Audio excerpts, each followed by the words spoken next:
Good afternoon, students. Today history lesson 7 continuously and colonial movements and the birth of nationalism. இன்னைக்கு பார்த்தோம்னா முண்டா ரெபெலியனை பற்றி சொன்னேன். அதில் வந்து ஃபேமஸ் வந்து பிர்சா முண்டா அப்படிங்கிறவர் கடவுளோட தூதுவர் அப்படிங்கிற இதில் என்ன பண்ணார் அப்படிங்கிறத பற்றி நான் இன்றைக்கி சொன்னேன். சரிங்களா? அதுக்கப்புறம் 1857 புரட்சி ஏற்பட்டது. எதனால் அது ஏற்பட்டது, அதனுடைய காரணங்கள் எதனால் வந்து 1857 புரட்சி அப்படிங்கிறது வந்தது அப்படிங்கிறத பற்றி நான் சொன்னேன்.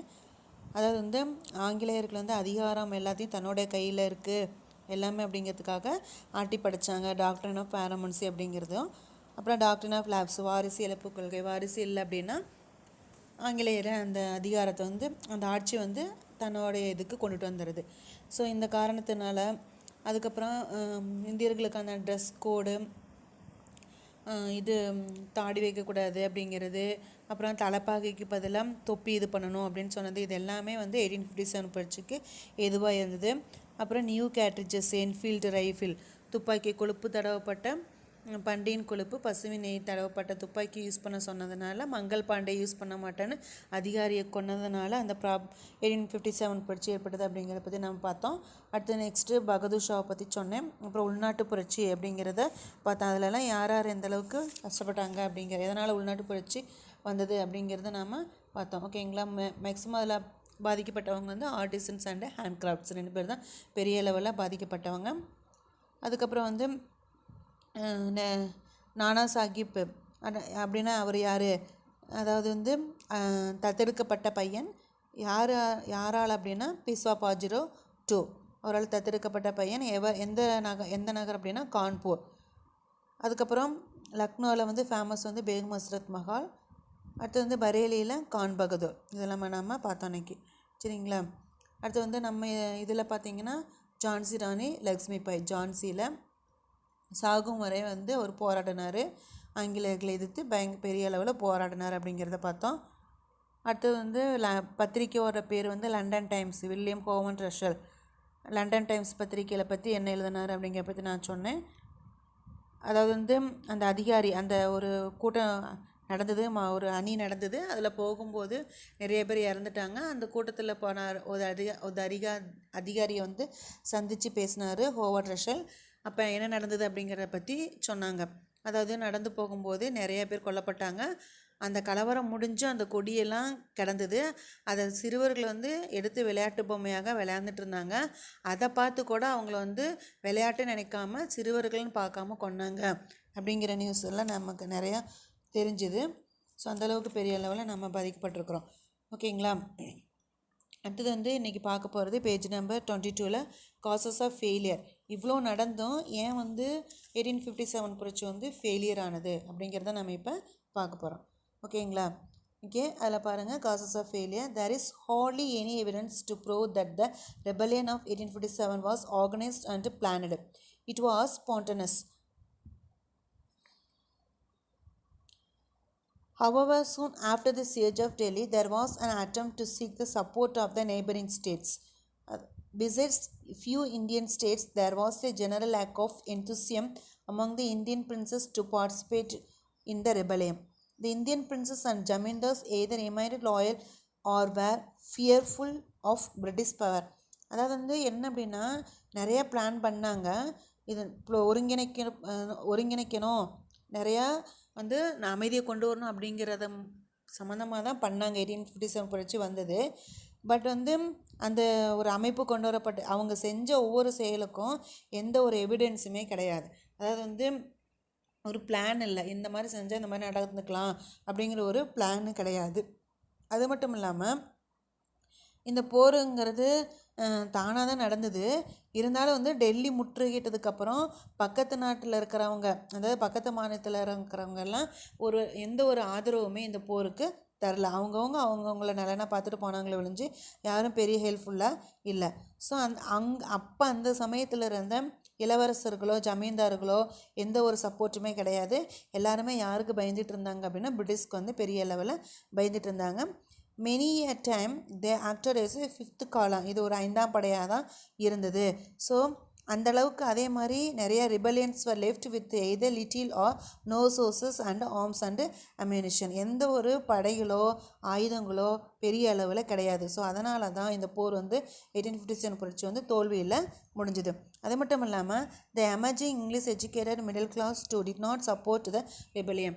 அதாவது அப்பயே வந்து ஆங்கில கல்வி பயின்று இருந்த தமிழர்கள் வந்து எந்த ஒரு சப்போர்ட்டுமே பண்ணலை.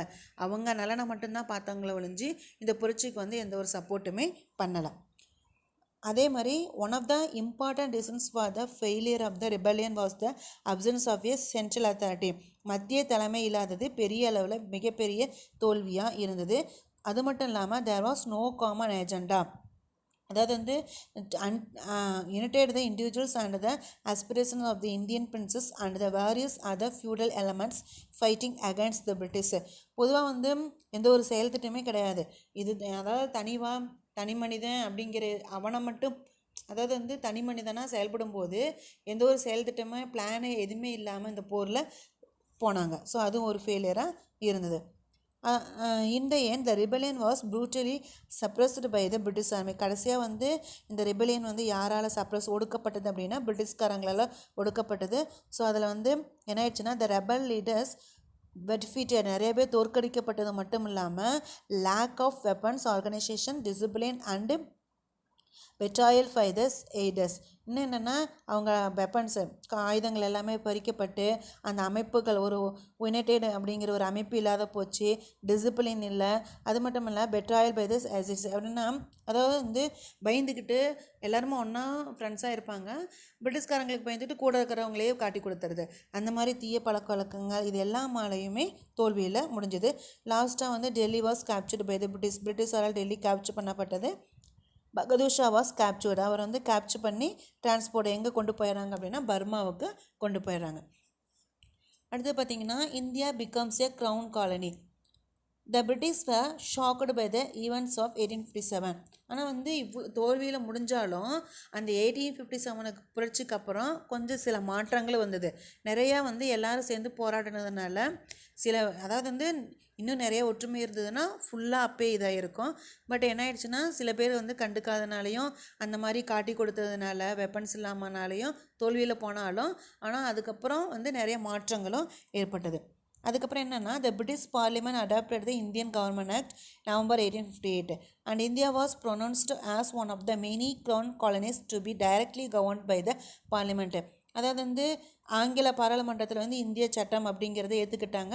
அதே மாதிரி அவங்களுடைய வந்து என்ன ஒரு ரெஸ்பான்ஸ் வருமோ அந்த ஒரு சின்ன ரெஸ்பான்ஸ் வந்து தர ஆரம்பித்தாங்க. ஸோ அந்த இதில் பார்த்திங்கன்னா பார்லிமெண்ட்டில் மெம்பர் ஆஃப் த கேபினட் அமைச்சரவை தூதுக்குழு அப்படிங்கிற ஒரு அமைப்பு இருந்தது. So designated as the secretary of the state for India. அதாவது வந்து அமைப்பாளர் அப்படிங்கிற ஒரு அங்கமும் அந்த அமைப்பில் இருந்தது. So the transfer of power from the East India Company to the British Crown also mean that there was regular parliamentary review of Indian affairs. ஓரளவுக்கு அதிகாரங்கள் வந்து ஈஸ்ட் இந்தியா கம்பெனி அதாவது பிரிட்டிஷ்காரங்க வந்து இந்தியர்களுக்கு தர ஆரம்பித்தாங்க. ஆனால் வந்து முழுசாக தரல. அதுக்கப்புறம் பார்த்திங்கன்னா இதுக்கப்புறம் நிறையா அவங்கள இந்தியர்களை இது பண்ணனா அட்மினிஸ்ட்ரேஷன் ஃபுல்லாக அவங்களுடைய கண்ட்ரோலுக்கு வந்துடும். ஸோ வந்து அட்மினிஸ்ட்ரேஷனை பொறுத்த வரையிலும் டோட்டல் சேஞ்ச் பண்ணணும் அப்படிங்கிற ஒரு முடிவுக்கு வராங்க. ஸோ அப்போ தான் என்ன ஆயிடுச்சுன்னா சேஞ்சஸ் இந்த அட்மினிஸ்ட்ரேஷனில் நிறைய சேஞ்சஸ் வருது. என்ன அப்படின்னா British rule and its policies underwent a major ஓவர்ஹால்னு மாற்றம் after 1857. British followed a cautious approach to the issue of social reform. Queen Victoria proclaimed to the Indian people that the British would not interfere in traditional institution and religious matters. அதாவது வந்து அந்த புரட்சிக்கு அப்புறம் அவங்கள வந்து அவங்க கூட போகிற மாதிரி தந்திரமாக பண்ணுறது.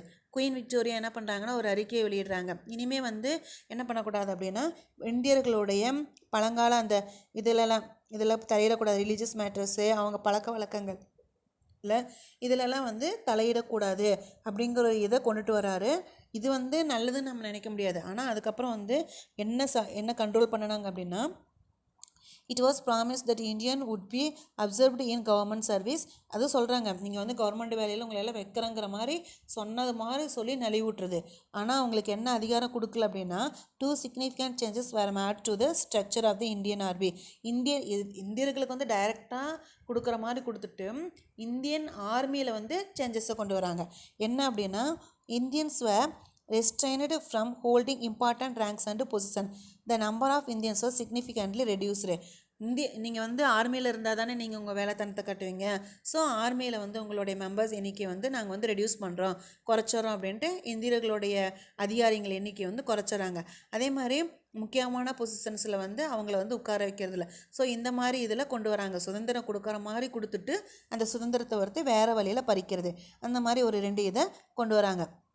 அது மட்டும் இல்லாமல் the British took control of the artillery and shifted the recruiting effort to regions and communities that remained loyal during 1857. For instance, the British turned away from the Rajputs, Brahmins and North Indian Muslims and looked towards non-Hindu groups like Gurkhas, Sikhs and Pathans. அதாவது வந்து அதாவது அந்த ராஜபுட்ஸு, பிராமின்ஸு, north Indian முஸ்லீம்கள் எல்லாத்தையும் ஒதுக்கி வச்சுட்டு இவங்களுக்கு தேவையான இவங்களை சேர்ந்தவங்களுக்கு மட்டும் ரொம்ப சப்போர்ட் பண்ண ஆரம்பிக்கிறாங்க. அது மட்டும் இல்லாமல் இந்தியர்களுடைய கேஸ்ட், ரிலீஜியஸ், லிங்குவிஸ்ட், அவங்க இந்தியர்கள்னாவே ஜாதி, சமயம், மொழி இதில் வந்து ரொம்ப இம்பார்ட்டன்ட் கொடுப்பாங்க. அதை சாதகமாக வச்சுக்கிட்டு பிரித்தாளும் கொள்கை, டிவைட் அண்ட் ரூல், பிரித்தாளும் கொள்கை அப்படிங்கிற ஒரு ரூலை பயன்படுத்தி இந்தியர்களை வந்து பிரிக்க ஆரம்பிக்கிறாங்க. ஓகே, அடுத்தது பார்த்திங்கன்னா முக்கியமானது இண்டிகோ ரிவோல்ட்டுன்னு சொல்லுவாங்க. கருநீல சாயம் அப்படின்னு சொல்கிறது, சாயம் தயாரிக்கிறது. பீசன்ட் ரிவோல்ட்ஸ் அண்ட் க்ரம் முக்கியமான இது. Before synthetic dies are created, natural indigo dye was highly valued by cloth makers around the world. Many Europeans sought to make the fortunes by becoming indigo planters in India. They employed peasants to grow the indigo, which was processed into dye at the planters' factories. The dye was then exported to Europe. இதுக்கிடையில் வந்து அந்த கருநீல தயார் பண்ணுறது அது வந்து என்னென்னா இயற்கையாக கிடைக்கிறதெல்லாம் விட்டுட்டு செயற்கை முறையில் நிறையா பண்ண ஆரம்பிக்கிறாங்க. அது வந்து யூரோப்பியன்ஸ் வந்து நம்ம இந்தியாவில் வந்து தோட்ட தொழிலாளி அந்த கருநீல இலைய தோட்டத்தை போட்டு அந்த தோட்டத்திலேயே இந்தியர்களை வந்து வேலையாட்களை அமர்த்தி அங்கே நிறைய மகசூல் செஞ்சு யூரோப்புக்கு வந்து எக்ஸ்போர்ட் பண்ண ஆரம்பிக்கிறாங்க. By the early 19th century, India supplied the vast majority of the indigo to Britain. அதே மாதிரி காலப்போக்கில் இந்தியாவிலேருந்து நிறைய போகுது, பிரிட்டன் வந்து நிறைய மகசூல் வந்து அதிக அளவில் கருநீல சாயம் அப்படிங்கிறது போகுது. The system was oppressive. The peasants were forced to grow the crop. The British planner gave the cultivator a cash advance to help pay for the rent of the land and the other cost. This advance needed to be repaid with interest. The planters forced to peasants grow indigo rather than food crops. At the end of the season, the planters paid the cultivators low prices for the indigo. என்ன ஆயிடுச்சு அப்படின்னா நிறைய மகசூல் அதிகமாக அந்த Europe, பிரிட்டனில் வந்து ஃபுல்லாக அது வந்து நிறைய லாபத்தை கொடுக்க ஆரம்பிக்குது. ஸோ அப்போ என்ன பண்ணுறாங்கன்னா இந்தியர்கள்கிட்ட வந்து நீங்கள் இந்த செடியை எல்லாமே போடுங்க அப்படின்ட்டு அவங்கள வந்து வற்புறுத்த ஆரம்பிக்கிறாங்க. ஏன்னா அப்படின்னா இந்தியர்கள் வந்து உணவு வகைகளுக்காக கொஞ்சம் போடுவாங்க, இது கொஞ்சம் இது பண்ணிகிட்டு இருந்தாங்க. ஆனால் வந்து அவங்க என்ன பண்ணுறாங்கன்னா உணவுகள்லாம் தேவையில்லை, அதுக்கும் கருநீல சாயம் வந்து பயிரிட போகிறதுக்கு நாங்கள் ஒரு குறிப்பிட்ட அமௌண்ட்டை வந்து உங்களுக்கு முன்னாடியே தந்துடுறோம், அதை வந்து நீங்கள் வந்து உற்பத்தி பண்ணிவிட்டு அதுக்கப்புறம் அதுக்கு வந்து வட்டி போட்டு கொடுத்துருங்க அப்படின்ட்டு உணவுப் பொருட்களுக்கான அமௌண்ட்டை கொடுத்தது மட்டும் இல்லாமல் இந்த சாயத்துக்கான அமௌண்ட்டையும் முன்னாடியே கொடுத்து அதுக்கு வந்து நிறையா வட்டி வசூல் பண்ண ஆரம்பிக்கிறாங்க. ஸோ வந்து இப்போ விவசாயிகள் என்ன பண்ணுறாங்கன்னா உணவு பயிரிட முடியாமல் எல்லாமே கருநீல சாயத்துக்கான அந்த இலையவே போட ஆரம்பிச்சிடுறாங்க. ஸோ இதனால் பெரிய அளவில் பீசஸ் வந்து பெரிய அளவில் பாதிக்கப்படுறாங்க. என்னென்னா அமௌண்ட்டு முன்னாடியே கிடைச்சாலும் அதுக்கான வட்டி அதிகமாக இருக்கிறதுனால அதிகமாக நிலத்துக்கான ஒரு குறிப்பிட்ட நிலத்தை கொடுத்து அதுக்கு ரெண்டு கட்ட சொல்லி வற்புறுத்தப்படுறதுனால பெரிய அளவில் பாதிக்கப்படுறாங்க. Moreover, the small amount the peasants earned was not enough to pay back the cash advance with interest. So they fell into debt. However, the peasants again would be forced to enter into another contract to grow indigo. The peasants were never able to clear the debts. Debts were often passed from father to son.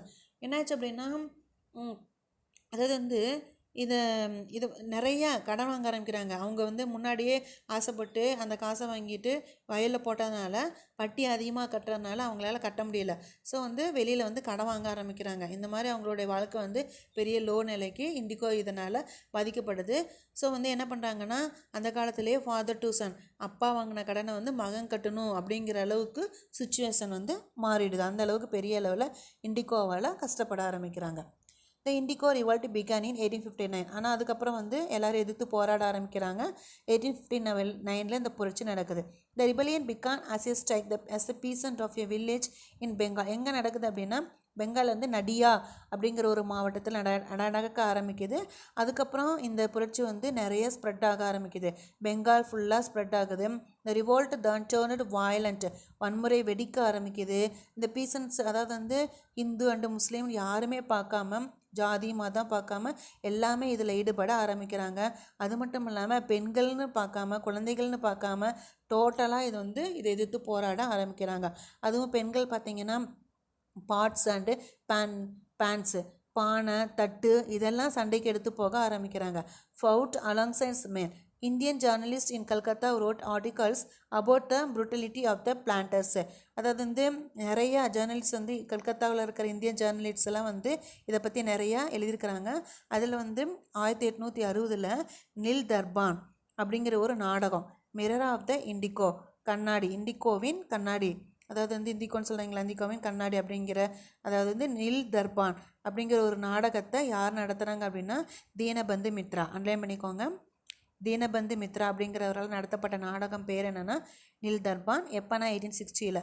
அந்த நாடகத்தில் வந்து எந்த அளவுக்கு ஈரோப்பியர்கள் வந்து இந்த indigo இதை வந்து பண்ணி இந்தியர்களை வந்து கஷ்டப்படுத்தியிருக்கிறாங்க அப்படிங்கிறத பற்றி தெளிவாக அந்த நாடகத்தில் சொன்னாராம். சரிங்களா? எப்போ நாடகம் நடந்ததுன்னா 1860. யார் அப்படின்னா தீனபந்து மித்ரா. அந்த நாடகத்தோட பேர் அப்படின்னா நில் தர்பன். அதை அன்லைன் பண்ணிக்கோங்க, இன்சைடு நோட்டில் எழுதிக்குவாங்க. அதே மாதிரி இண்டிகோ ரிவால்ட் எப்போ நடந்தது அப்படின்னா 1859. அதுக்கப்புறம் காலப்போக்கில் the indigo industry quickly declined in Bengal. By the end of the 19th century, demand for natural indigo dye began to decline worldwide as man-made blue dyes came into use. காலப்போக்கில் இது இயற்கையாக செடி போட்டு தயாரிக்கிறத விட்டுட்டு செயற்கை சாயம் தயார் பண்ண ஆரம்பிச்சிடறாங்க. இப்போல்லாம் பார்த்திங்கன்னா எல்லாமே செயற்கை தான் கிடைக்குது. அப்போ வந்து இது வந்து பெரிய அளவில் கிடைக்காதனால அந்த மாதிரி பண்ண ஆரம்பிச்சிட்டாங்களாம்.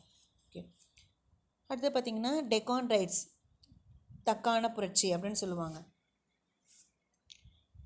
எப்போனா 1875. After the transfers of power to the Crown, deindustrialization forced workers out of the land.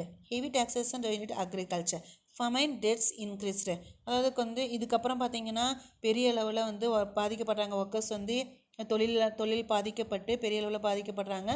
அவங்கக்கிட்ட நிறைய டேக்ஸ் வாங்கினதுனால அவங்க வந்து பஞ்சம், ஃபெமைன்னா பஞ்சம் விரிச்சாடி நிறைய பேர் இறப்புகளோட எண்ணிக்கை வந்து அதிகமாக ஆரம்பிக்குது. The first recorded incident of rioting against moneylenders in Deccan. இதை தொடர்ந்து மணிலண்டர்ஸ்னால் கடன் கொடுப்பவர்கள், அந்த கடன் கொடுப்பவர்களை தொடர்ந்து முதல்ல டெக்கான் புரட்சி எப்போ நடைபெற்றது அப்படின்னா 1875. எங்கே நடந்தது அப்படின்னா இன் சுப்பா எ வில்லேஜ் நியர் பூனாவுக்கு பக்கத்தில் இருக்கிற சுப்பா அப்படிங்கிற ஒரு வில்லேஜில் இது நடந்தது. நல்லா பண்ணிக்கோங்க, இன்சைட் நோட்டில் எழுதிக்கலாம் இதுவும். அதாவது வந்து டெக்கான் ரைட் அப்படிங்கிறது எப்போ நடந்ததுன்னா 1875. எங்கன்னா பூனாவுக்கு பக்கத்தில் இருக்கிற சுப்பா அப்படிங்கிற வில்லேஜில் நடந்தது. அதை தொடர்ந்து 30 வில்லேஜஸில் வந்து பூனா அண்ட் அகமது நகரில் இருக்கிற சுற்றியும் 30 வில்லேஜஸில் இதெல்லாம் நடந்தது. அதை அண்டர்லைன் பண்ணிக்கோங்க. மொத்தமாக எவ்வளோன்னா 30 வில்லேஜஸ். ஸோ இதெல்லாம் யாரை குறி வச்சு நடந்தது அப்படின்னா mostly at the Gujarat moneylenders. Gujarat மணிலண்டர்ஸ்னால் கடன் கொடுப்பாங்க, அவங்கள குறி வச்சு தான் இந்த புரட்சி நடக்க ஆரம்பிச்சது. Under British rule peasants are forced to pay revenue directly to the government. Also under a new law moneylenders were allowed to attack the mortgaged land of the defaulters and action of it off. அதாவது என்னென்னா வருமான வரி அப்படிங்கிறத கட்டணும் அப்படின்ட்டு கட்டாயப்படுத்துகிறாங்க பிரிட்டிஷ்காரங்க. அது மட்டும் இல்லாமல் இந்த கடன் கொடுக்குறவங்களாம் என்ன பண்ணிடுறாங்க அப்படின்னா அவங்ககிட்ட வந்து விவசாயிங்க வந்து ஒரு லேண்டை வந்து வச்சு வாங்குறாங்கன்னு வச்சுக்கோங்களேன். ஒரு குறிப்பிட்ட தொகையை அடமானத்துக்கு வச்சு வாங்குறாங்க. அவங்க வந்து டைம் கொடுத்துருவாங்க, ஒரு 3 months அல்லது 6 monthsன்னு சொல்லிடுவாங்க. ஆனால் அந்த 6 monthக்குள்ளார அந்த அமௌண்ட்டை கட்டல அப்படின்னா அந்த நிலத்தை வந்து இவங்க தன்னுடைய சொந்தத்துக்கு யூஸ் பண்ணிக்கிறது. அப்படி இல்லாட்டினா ஏலத்துக்கு விட்டு அந்த பணத்தை இவங்க வாங்கிக்கிறது. ஸோ அந்த மாதிரி மோசடியெல்லாம் நடக்க ஆரம்பிச்சுது. ஆனால் இந்த மோசடி வந்து இப்போவும் நடந்துக்கிட்டு தான் இருக்குது சில இடத்துல எல்லாம். trapped in the vicious cycle of debt and unable to pay the outstanding amount, the peasant was forced to abandon cultivation. So வந்து இதனால் என்ன ஆயிடுச்சுன்னா அங்கங்கே இப்போ கஷ்டப்பட்டு கடன் வாங்கி ரொம்ப கீழ்நிலைக்கு போக ஆரம்பிச்சு அவங்க ஏதாவது என்ன அப்படின்னா அதாவது வந்து அவங்களுடைய அபேண்டன் என்னென்னா கைவிடுறது, தன்னுடைய விவசாய தொழிலையே கைவிடுற நிலைமைக்கு போக ஆரம்பிச்சிடுறாங்க. பாருங்கள் எவ்வளோ கஷ்டப்படுறாங்க அந்த காலத்தில் அப்படின்ட்டு. இதில் வந்து நம்ம இன்சைட் கொஸ்டின்ஸ்னால் May 1875 டக்கான் ரைட்ஸ் அப்படிங்கிறது ஒன்று எழுதலாம். எங்கே நடந்தது அப்படின்னா பூனாவுக்கு பக்கத்தில் சுப்பா வில்லேஜ் அப்படிங்கிறது. அப்புறம் ஹவுமனி, அதை தொடர்ந்து எத்தனை வில்லேஜஸ்னால் 30 villages, அதையும் நீங்கள் மென்ஷன் பண்ணிக்கலாம். ஓகேங்களா? Okay. According to anthropologist Kathleen Cow, British rule brought disruption and suffering among the peasantry, which was more prolonged and widespread than had occurred in Mughal times. Rana Chit Guha writes agrarian disturbances in many forms and on scales ranging from local riots to war-like campaigns spread over many districts were endemic throughout the first 3 quarters of British rule until very end of the 19th century. அதாவது வந்து இந்த மானுடவியல், ஆந்த்ரோபாலஜிஸ்ட்னால் மானுடவியல்னு சொல்லுவாங்க. இதில் பற்றி அந்த அறிவியலை ஆராய்ச்சி பண்ணினவர் என்ன சொல்கிறாருன்னா கேத்ரின் கோ அப்படிங்கிறவர் இப்போ இருக்கிற பிரிட்டிஷ் ரூலை பார்த்தா அந்த காலத்தில் முகலாயர்கள் வந்து எவ்வளோ கஷ்டப்படுத்தினாங்க, அதை விட பல மடங்கு அதிகமாக இருக்குது அப்படின்னு சொல்கிறாரு. அதே மாதிரி ராணாஜித் அப்படிங்கிறவர் என்ன சொல்கிறாரு அப்படின்னா அதாவது வந்து இந்த 19th century பார்த்தீங்கன்னா கலவரம் அப்படிங்கிறதுல ஸ்டார்ட் ஆகி இந்த பிரச்சனையெல்லாம் போரில் போய் முடிஞ்சுது. ஸோ அந்தளவுக்கு வந்து இந்த பிரச்சனை வந்து டெவலப்மெண்ட்டாக இருக்குது அப்படின்ட்டு சொல்கிறாரு. ஓகே. அடுத்து பார்த்திங்கன்னா